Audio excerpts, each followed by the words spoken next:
Hey guys, who needs meta here? No, I was going to do it. Bro took my words.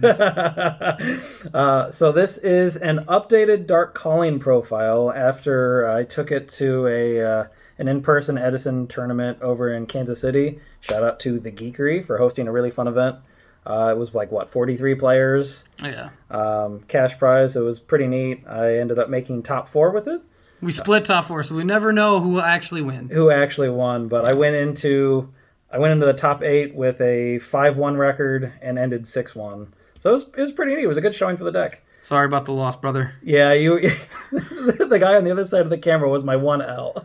Stomped him in 20 minutes. Easiest matchup. Yeah, your matchup is hard. Frogs beat this deck game 1 so easy, and I just didn't get there. But I wanted to share the updated build because it felt really clean. I'll just go through the main deck choices and extra side and all that, and then go into maybe some suggestions going forward. But I think for the current meta, this is honestly this is pretty refined. I don't know that it's going to get much sharper than this. Just to start off, heart and soul of the deck is our boy Prisma, and David's so frustrated at me that he didn't let me use his highest rarity cards for this whole deck. Oh, I got it. So good. But Prisma's here, it fills your grave. Random milling in this deck strategy just isn't viable. You will mill your fusion spells and draw your fusion materials. You're not going to have a good time. I'm fully aware that I'm the kid you don't hang out with. He's cool, but he has a cool room. Bro's got a PlayStation and a Nintendo 64. We're going over to his house. I don't care how insufferable he is. He's got the cool stuff. Yeah. So Prisma's here as a controlled way to mill, and a lot of the deck is built around Prisma, whether it's finding it or keeping it alive. But you use Prisma to generate value by sending your fusion materials, and then your fusion spells generate value by bringing out gigantic, hard-to-beat, or valuable monsters. To get there, Stratos. It's a hero deck. You run Stratos. I did optimize some play lines throughout the day where I would typically send the rocks with Prisma first so that I could then, in a pinch, Stratos search the Malicious.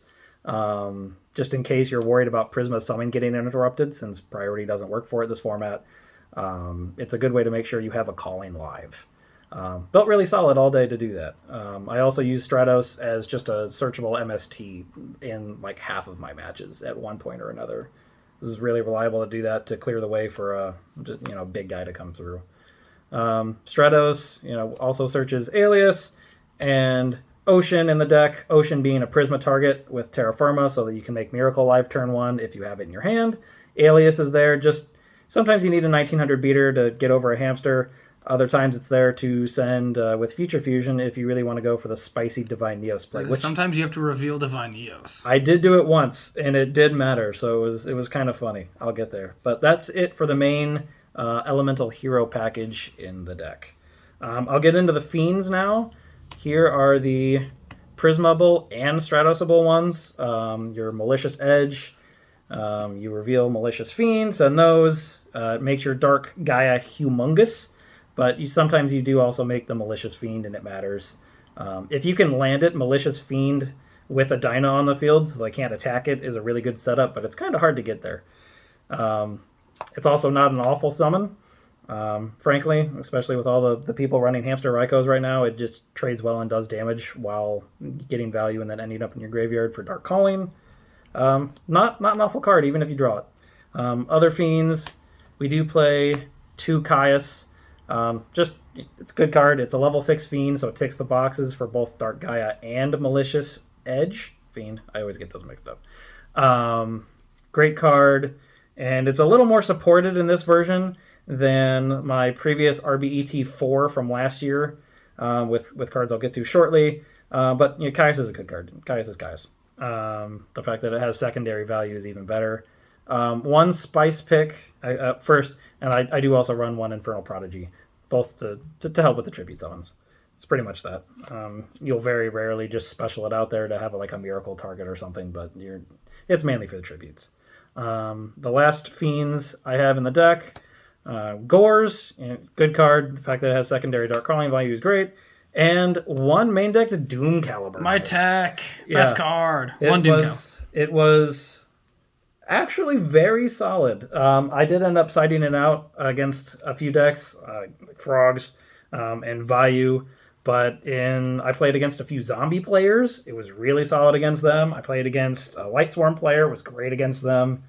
I don't know that I'd go more than one because there are awkward hands where you have like Prisma and Doomcal where you want to start getting value with Prisma, but if you summon the Doomcal, you're kind of stopped from doing that.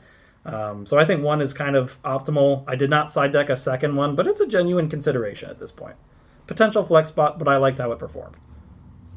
That's it for the Fiends. Going into the rocks, the best guys, the duo, Grand Mole, and one Big Piece Golem. Those are the Prisma-able rocks that you run in the deck, and they just happen to not be completely awful as, actual monsters. Grand Mole especially is just a cheesy card. Against like the set decks. It's great against Vayu. It just has a lot of solid matchups against decks, especially if you have a big monster on board already. Big Piece is just a big guy. Sometimes it's relevant to just normal it and run it into like a hamster. So it does what it does, and it makes Dark Gaia humongous. Raiko popping Big Piece Golem is like the ultimate trade value. Yeah. You could take that trade all day. That's the thing too with your fusion pieces. A lot of the times you can get on field value with them, and then get the fusion value secondarily. So this deck doesn't have a lot of ways of going +1s except for its monster trades, and it does matter when you kind of chip them in like that. The battle phase is the +1. Yeah. I did run 2 other rocks in the main deck this time around after tinkering with the idea for a while. 2 legendary Jujitsu Masters. I was actually on 3 for a hot minute, and then realized it was way too slow. And I cut out Big Piece for it, and I was like, no, you need You need a second Prismable rock.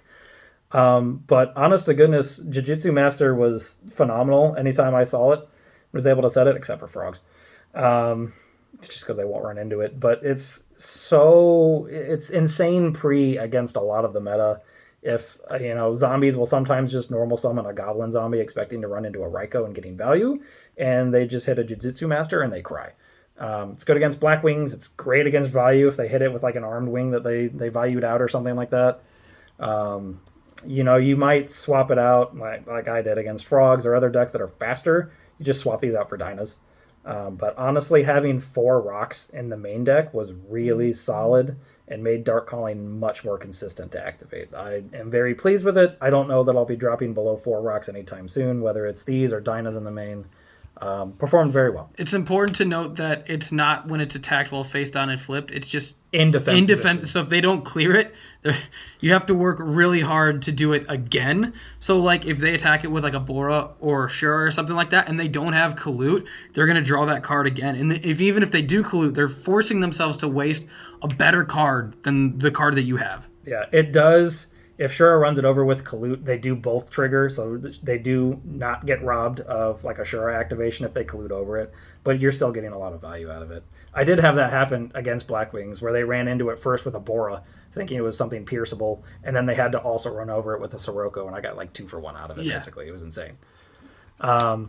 So, good card is good. It's a rock. Its 1300 attack actually matters a lot for making, you make a 4K Dark Gaia with Gorz or 39. Its attack value matters too.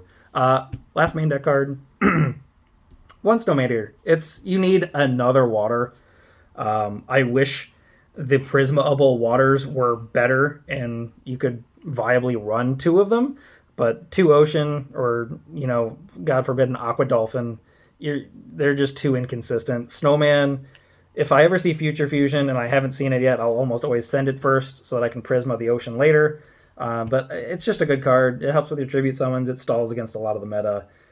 Sometimes it's awkward when it's like your only monster and you wish you could start doing some damage with it, but it's a body. It does what it does. It trades with Neos really well, and it's important to note that Jujitsu Master was at 13 attack, so it can clear Dyna, which is really relevant for your fusion plays, that you can actually summon it and attack over Fossil Dyna. I did do that in testing against you, I think.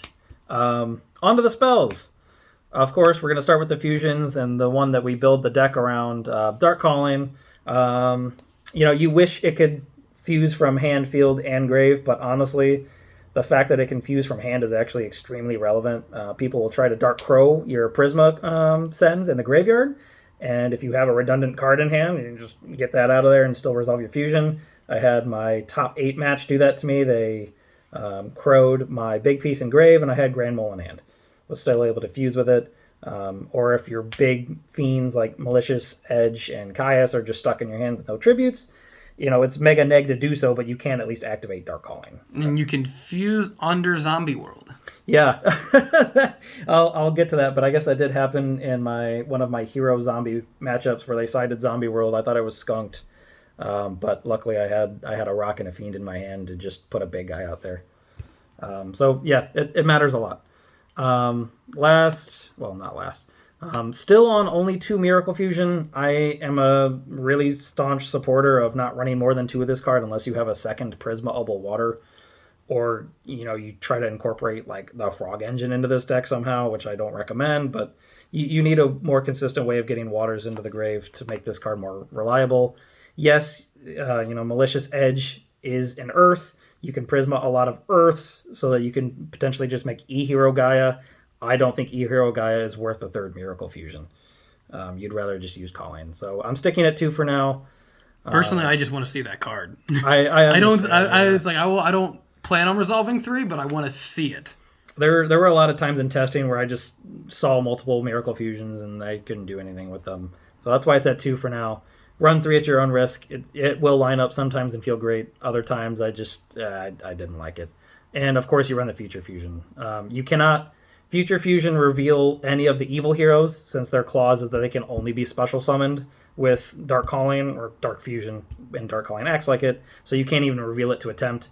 So you have to send either Ab-Zero, or in a pinch, if you have gone through your waters, you can do Gaia, or if you're trying to be funny, you can do Divine Neos if you have multiple fusions in hand, but I'll get to that when I get to the extra deck. Good card is good, though. Most of the time you're going for Ab-Zero. That's the fusions. Your consistency cards. Rhoda, double E-Call. 3 E-Call is really bricky if you're on the Rhoda. Sometimes even seeing multiples of these as is bricky because you really don't want that many monsters in your hand. Like, there's only so many Prismas and Stratos you can search. So sometimes it lines up, but running 3 is worth getting there more often than not turn 1 between Stratos and these cards and just hard drawing Prisma itself. You need to see it. Other consistency cards, I did run 2 Upstart. I was going back and forth on whether or not these should be like Legacy of Yatagarasus. I really enjoyed setting it and bluffing it into like opponent's removal with Dust Tornado or like a Wing Blast or MST or Heavy and trading even, or even like an Icarus attack. Ultimately, though, with how many fusions this deck runs and how often you're kind of trying to top deck for a game, being able to draw on the turn that you see the card ended up proving to be more relevant. But it's a consideration. I could definitely see going back to Legacy at some point, but these performed decently.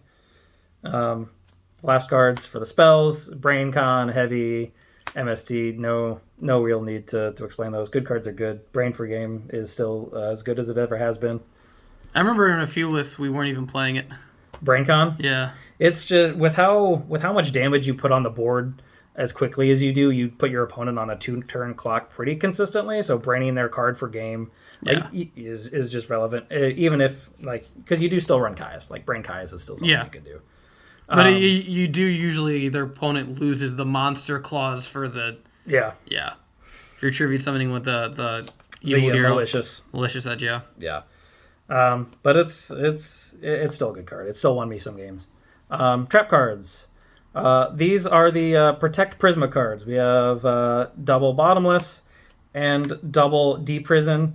Both performed great. I felt no hesitation at all. If my opening hand was E-Call and one of these, oftentimes I would just go straight for Prisma and start dumping monsters out of the deck. Stratos can be a good top deck later. You really don't want to draw your bricks. You'd rather thin your deck so you can draw your fusions more quickly. So my strategy was often if I saw a defensive trap and a way to get Prisma on field, even if I could get Stratos, I just went for Prisma first and protected it. And it typically paid out for me. Just to get Prisma on the board, stick it. I was normally able to second turn, send a complete fusion material monster. It's solid, very solid. Three prisons, probably too many. I tested that for a bit, but there's too many decks where prison doesn't do enough, like Lightsworns or Frogs. Some other really quick decks that prison's just not fast enough against, so you don't want to brick on cards that won't do anything. But two was very solid. Also play Mirror Force, of course, and taking inspiration from David here, I did play one Raigeki Break and actually fairly enjoyed it. It was like, I don't think that card's just good. And I was like, no, play one. I promise. My reasoning was that this deck really doesn't plus inherently outside of like Stratos, right? But you do trade well in the battle phase, and half the time just having flexible removal into back row. Going -1. I've seen a lot of Ancient Gear players say this. Going -1 doesn't matter if you kill them. And half the time using Raigeki Break to pitch a fusion material that was just going to be used up in hand anyway, it's like it's free. So solid card, very flexible. I didn't side it out except for like switching it with like a Vortex in the deck. Really, actually solidly performed. I don't think I'll run more than one ever, but it's a solid one of. Also played the Judgment, also protects everything. I did opt to run TT this time around. It doesn't protect Prisma, it doesn't keep your monsters on board, but it's realistically, it's still a blowout against some things if you're slow, or, half the time if you just have a board of butts and they finally summon something that can clear everything, you TT, you have your fusion materials engraved, sometimes it helps things avoid Caius. It's a good card. Yeah, sometimes you lose your important monsters, but most of the time it's still worthwhile to do so. And I did still play the Return. I did end up siding it out a lot. Played against a lot of value and things that could potentially run oppression, and also I don't need a dead card against like Icarus attack. So I sided it out a lot, but it was there. It did good things when I saw it. That is the whole main deck. 40 cards. Not over. I would not recommend going more than that. 38 with 2 Upstart. Yeah, 38 with 2 Upstart. Getting into the extra deck, 2 of the cards that you reveal, or 3 cards. 3 cards that you reveal for Prisma. You have your Terra Firma for Ocean, your Grand Neos for Grand Mole, and your Multiple Piece Golem for Big Piece. That's all they're there for. You do not summon them. You can technically summon Grand Neos if you're really cheeky and have an Alius on field that you've normal summoned or Gemini summoned and a Prisma send Grand Mole, or actually have it. I don't recommend doing it unless you can push for game with it. Sometimes the bounce effect matters. It's going to come up every 1 in 100 games. But it's just there for the reveal 90% of the time. We do have Divine Neos, which you're only ever going to see with Future Fusion. You can technically Miracle for it, but please don't. It's the 5-head dragon of the hero deck. I know I covered this in my last profile, but if you have like Dark Calling and Miracle Fusion in hand, and like you're just bricked to hell and you need to make something live, Future Fusioning for Divine Neos sends 2 Malicious Edges, sends your Grand Mole, sends an Alius, and then you can send like Ocean. And then you have both Dark Calling and Miracle Fusion live with 1 Future Fusion activation. So it's kind of desperate, but it comes up just enough that it's worth including in the extra deck, and it's not like you're running any better cards anyway. Into the elemental hero stuff, we have 1 Gaia. You run a lot of Earths. It comes up sometimes. I game shotted someone with it once. I did against a Lightsworn player. I was playing around Honest. I summoned this. I think it was Garroth. Copied the Garroth, and then just normal summoned Grand Mole, bounced it, and attacked for like a little over 3k for exact game. It's relevant when it comes up, but you just need it in case your Future Fusion or your Miracle Fusions are dead. But it does also come up for 2200 pushes for game. You do run the 3 Ab Zeros. Yeah, you only have 2 Miracle, but most of the time you are Future Fusioning 4 Ab Zero, sending a Malicious Edge and Snowman or Ocean. Good card. Good card's good. Nothing more to it than that. Your evil heroes. You play 2 Malicious Fiend. This is also what you reveal to send Malicious Edge from deck. Sometimes your opponents use the battle phase effect against you. If they just set a Reiko and flip it up, I never had anyone do that to me. It'd be real dirty if they had a Fossil Dyna. So I don't tend to make that card unless I'm in a good position or it's like the only thing I can. Because Dark Gaia is infinitely more valuable. I played 3. I honestly don't think I ever made more than 1. Typically, 1 was all I needed. It's just 4,700 on a monster that flips up weenies into attack position and blanks Raikos, puts the game into its final turns very quickly. It's definitely the heart and soul of the deck. This is kind of a secondary thing. Yeah, you can do some cool stuff with like Dyna on the field with that to protect it. This is overall the card that you're going to try to win your games with. Last 2 cards, 2 Chimera Tech. You run Sidra in the side deck. You can Chimera Tech it out, or you can Prisma it out, contact Machina boards, things like that. You could theoretically run 3 if you ran like Call the Haunted or something, but it's not worth it. Either way, this deck has a great machine matchup because of Prisma, and you need at least 2 of these to resolve both Chimera Techs. So no Cyber Dragon in the main board, though. Yeah, I was going to cover that shortly, but no, I opted to cut Cyber Dragon from the main board.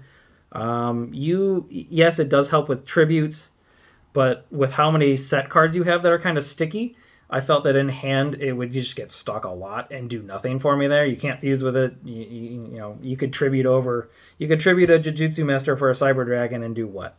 So ultimately, I put it to the side. I don't regret it at all. I did side it in, but I'm glad I moved it out. I think it increased the consistency of the deck. Into the actual sideboard cards, just plopping out probably the 6 most ubiquitous side deck cards in the format. Dyna, Crow, and Cyber Dragon. Cyber Dragon, like I just said, has dual utility with Prisma because you effectively have like 7 copies of Cyber Dragon in deck. So this deck does not care about Fortress at all. Yeah, which is searchable. So great machine synergy. It also just comes in as a beater sometimes against things like Glad Peace or even Black Wings. I didn't run into any machinists today, so the one time I sided this in was against Black Wings just to have another beater. Dyna, the fact that it's a rock, super relevant for your fusions, but it's also just a great card. I did consider maining one, and if I did, it would probably take the place of Doomcal. I don't know if I would drop Jujitsu to 1, but when I side, I do typically swap the Jujitsu Masters out for the Dynas unless Doomcal is dead. Like against Frogs, swap the Doomcal out for a Dyna. It's instant. You don't have to think about it. Crow is Crow. It's a good card. Nothing more to say of that. No hidden synergy or anything. Into the spells, double book, 1 Vortex, and 1 My Body. The Book of Moon, David was really trying to convince me to run Soul Takers, as were some others. I opted for Book because it's a bit more flexible. Like, it still does put like a dupe down to break the dupe lock so you can hit it with a big guy. Not as cleanly, but it does. It puts down Christia, Fossil Dyna, Vanity's Fiend. But it also helps against matchups that Soul Taker really doesn't, like Light Sworns or Zombies cards where it's in there to swap out with Deep Prison against really fast decks. Because sometimes Book can interrupt their crucial plays. Like if you book somebody's Plague while they're trying to zombie combo off on you, it can really mess them up. If you book somebody's Light Sworn, like book a Lila or something before it picks off something more important. There were a few situations where you wanted that over Deep Prison, and I'm glad I put it in there. It was very valuable for me all day. Lightning Vortex, you probably swap out Raigeki Break for it. You do bring that in against like Frogs or decks that put out the Vanities and whatnot, just to clear and then hopefully stabilize My Body in there to help against Black Wings or Glad Beasts or anything else that pops, or like a main phase flipped Raiko or something. Or Mirror Force, any number of cards, Bottomless even. Just a solid card. I didn't side it all that often, but there were a few situations where I would have really liked it. The Therio was there. Into the traps, just Double Dust Tornado. Sometimes you need help against decks that run a lot of back row.